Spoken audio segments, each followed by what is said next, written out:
안녕하세요. 캔들피그의 이런저런 시간입니다. 최근 유럽과 미국에서 수리를 할 권리라는 게 핫한데요. 간단하게 말하자면 내가 물건을 사면 그 제품의 권리는 내 것인데 당연히 수리하는 건 역시도 내 권리라 이건데요. 당연히 맞는 말이죠. 뭐가 문제길래 수리할 권리라는 게 이렇게 난릴까요?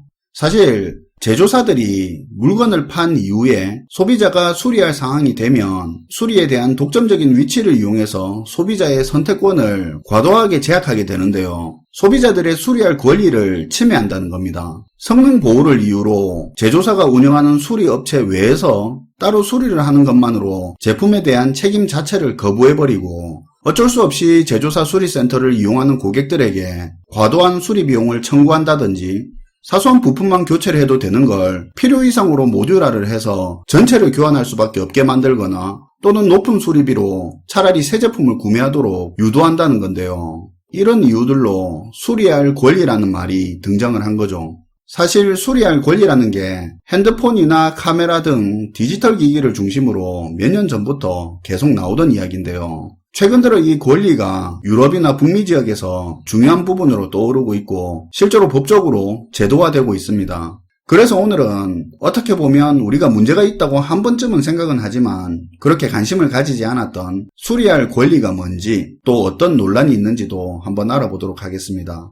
학생 시청자분들한테는 좀 낯선 용어이기도 할 텐데 예전에 우리 어렸을 때 동네마다 전파사라는 게 있었습니다. 냉장고, TV, 전축, 종류 불문하고 금성, 대우, 일제, 미제, 제조사 상관없이 전기 사용하는 전자제품 고장이 나면 이 전파사에서 수리를 많이 했었는데요. 어릴 때 가게 안에 산더미처럼 쌓아놓은 고장난 전자제품 틈바구니에서 테스터기 꾹꾹 눌러가며 수리하던 전파사 아저씨 모습이 어렴풋이 남아있긴 합니다. 하지만 이 당시에도 이미 전파사는 사양산업의 길을 가고 있었는데요. 기존의 전자제품을 파는 데서 끝냈던 제조사들이 AS라는 형태로 일정 기간 품질 보증을 해주면서 AS 센터를 공격적으로 늘리고 수리 시장을 장악해가고 있었고요. 거기다 중국에서 생산하는 제품들이 늘어 과거에 비해 전자제품이 굉장히 싸지기 시작하면서 수리할 바에 돈 조금 더 들여 신제품 사는 게 나은 선택이기도 했죠. 전자제품의 회로 또한 복잡해지면서 전파사가 경쟁력을 잃고 고객들 역시도 해당 제품 수리에 더 전문화된 AS 센터로 발길을 돌리기 시작하면서 전파사는 사라지고 제조사가 수리 시장을 차지하게 됐습니다. 이게 고착화되면서 지금의 제품 수리 이꼴 제조사 서비스 센터라는 공식이 자리를 잡은 거죠. 이렇게 되면서 제조사들에겐 수리 사업이 은근 알짜 사업이 되기 시작합니다. 어차피 자사 제품 구입한 소비자들은 제품이 고장나면 수리하기 위해서 자사 서비스 센터로 올 수밖에 없을 거고 자기 회사 제품 수리하는 거라 딱히 그렇다 할 경쟁이 없기 때문에 회사 입장에서는 AS 해주는 일정 기간 동안만 제품의 품질만 유지해줄 수 있다면 매력이 있는 사업인 거죠. 이후에 제조사들은 부품의 모듈화를 가속화하는데요. 제품의 제조 측면에서도 유리한 점이 있지만 수리하는 측면에서도 통째로 교환만 하면 되니까 고장 원인 분석이나 수리 시간이 줄어들어 효율성을 크게 올릴 수 있었습니다. 또한 여러 부품이 한 덩어리로 모듈화 되어 있기 때문에 부품 단가 자체가 훨씬 비싸져서 이익 차원에서도 유리하죠. 자, 그러면 소비자 입장에서 슬슬 문제가 나타나기 시작하겠죠. AS로 보증해주는 범위와 AS 기간까지는 잘 쓴다 하더라도 소비자 과실이나 AS 기간 이후에 수리를 할 때 수리 비용이 과도하게 커지는 문제가 생기기 시작하는데요. 수리 비용 부담이 커지다 보니 물건 살 때 수리비 보험 상품까지 등장하는 일이 벌어집니다. 아마 수리에 있어서 악명 높은 IT 기업 하나 바로 떠오를 텐데 사실 정도의 차이가 있을 뿐이지 흔하게 벌어지고 있는 내용입니다. 이렇게 수리 비용이 커지다 보니까 과거 사라졌던 전파사가 다른 형태로 부활하기 시작하는데요. 특정 제품에 전문화된 사설 수리 업체가 다시 등장하기 시작하면서 수리 시장의 점유율을 높여가기 시작합니다. 거기다 부품들이 모듈화되어 있기 때문에 부품 교환이 그렇게 어렵지가 않아서 부품만 사서 자가 교체하는 사람들도 늘어나기 시작합니다. 온라인에서는 수리 정보도 공유되고 자가 수리 키트들도 나타나는데요. 이렇게 되니까 제조사들은 자사 서비스 센터에서만 수리할 수밖에 없게 다양한 방법을 동원하게 됩니다. 공식 수리망이 아닌 다른 루트를 통해서 케이스를 여는 행위 하나만으로 보증을 무효화해버리거나 처음부터 제품 분리 자체가 어렵게 접착을 해버린다든지 특수 공구로만 분해할 수 있게 만듭니다. 또한 자신들과 이익관계가 엮인 업체에게만 매뉴얼이나 교체 부품을 제공하기도 하고 수리 매뉴얼을 공개적으로 게시하는 행위에 법적인 대응 위협을 하기도 하죠.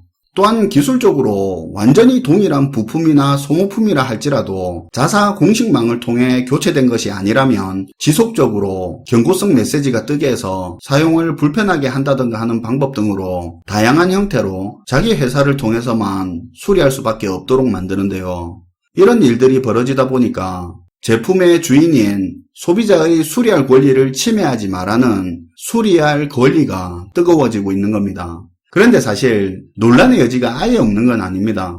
우리나라 같은 경우는 덜한 편인데 외국 같은 경우는 제품의 성능 업그레이드를 위한 튜닝이나 자기 기호에 맞게 맞춤식 개조를 하는 문화가 활발한데요. 제조사 입장에서는 그런 행위들로 인해 발생하는 품질 문제까지 제조사가 현실적으로 고려를 할 수 없다는 건데요. 또한 아무리 간단한 수리라 할지라도 제품 품질에 영향을 안 준다고 할 수 없기 때문에 기업들은 이런 수리 정책을 펼칠 수밖에 없다고 주장하고 있습니다. 일부 소비자들 역시도 기업이 보증하는 범위 안에서 사용하고 수리를 하면서 권리를 주장하는 게 맞다고 하고 있죠. 반대로 대세가 되어가고 있는 수리를 할 권리를 주장하는 측에서는 이런 논리를 제시하는데요. 소비자가 제품을 구매하는 건 사용, 수리, 폐기 등 그 제품에 대한 모든 권리를 가지는 거다. 하지만 소비자는 수리에 대한 권리를 침해받고 있다고 하는데요. 기업들은 자꾸 제품 품질과 성능을 보호한다는 명분으로 본질을 흐리고 있는데 보증 수리가 문제가 아니라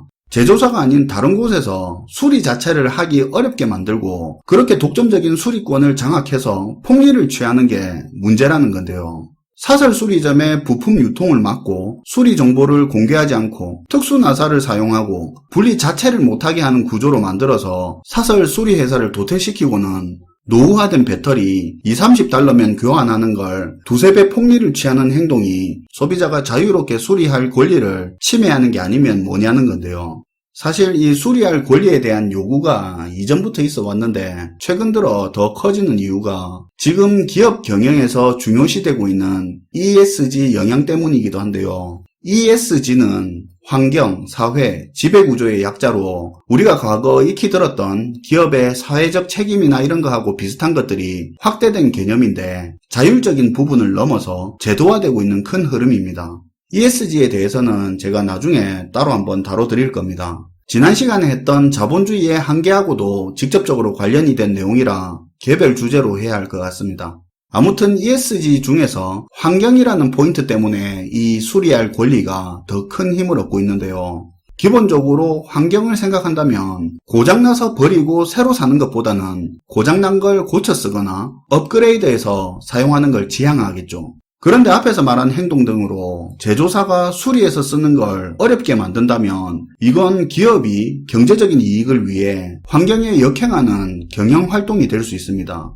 이렇게 되면 지금까지 기업이 주장하는 명분만으로는 부족해지죠. 여기서 우리가 잘 알고 있어야 할 게 옛날처럼 공장 굴뚝에서 매연 나오고 폐수 나오고 이런 개념으로만 환경 생각하면 안 되고 범위를 좀 확장해야 앞으로 환경에 대한 이슈를 이해하는 데 도움이 될 수 있습니다. 아무튼 부품을 과도하게 모듈화해서 고장 안 난 부분까지 전체 교체하게 만드는 거라든지 교체 부품의 유통을 제약하거나 수리 정보를 꽁꽁 싸매는 행위 등이 앞으로 이 수리할 권리를 기반으로 만들어지는 제도에 영향을 받을 가능성이 커지고 있습니다.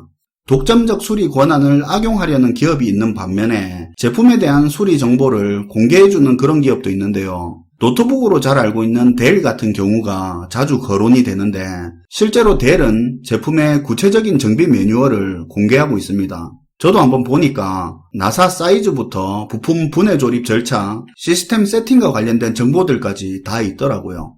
최근에 삼성이 도이치텔레콤과 손잡고 내년에 다시 배터리 탈부착이 가능하고 수리하기 편한 5G 핸드폰을 내년에 출시할 거라고 이야기를 했는데요. 이런 건 역시도 수리할 권리 주장이 강해지는 유럽 지역을 의식한 거라고 볼 수 있습니다. 애플도 환경을 생각해서 충전기를 안 준다는 머리 극적거리게 하는 행동을 하기도 했죠. 어떻게 보면 사소한 권리를 주장하는 것 같지만 제품의 수명 주기를 늘리고 유지 관리 비용을 줄이고 저비용 수리 구조를 만들어서 리사이클 시장을 확대하는 순환 경제를 만든다는 측면에서 한번 생각해 볼 부분인 것 같습니다. 시청해 주셔서 감사하고요. 지금까지 캔들피그의 이런저런 시간이었습니다.